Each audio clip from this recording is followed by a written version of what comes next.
Strength and restoration. Finding hope in 1 Peter 5:10. In 1 Peter 5:10, the Apostle Peter expresses his desire to share inspiration and hope with the followers of Christ. In this verse, he highlights the importance of trusting God despite the trials that come into each person's life. According to Peter, God is the God of all grace, showing infinite goodness and mercy to his creatures. Though God calls us to his eternal glory through Christ, there are times when we will experience suffering and challenges.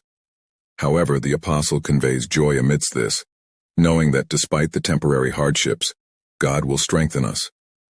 Peter emphasizes that a personal relationship with our God enables us to reach his eternal glory. The sufferings we endure are part of our journey of faith, but God does not abandon us during those moments. Instead, he himself will empower us and breathe life into our spiritual existence.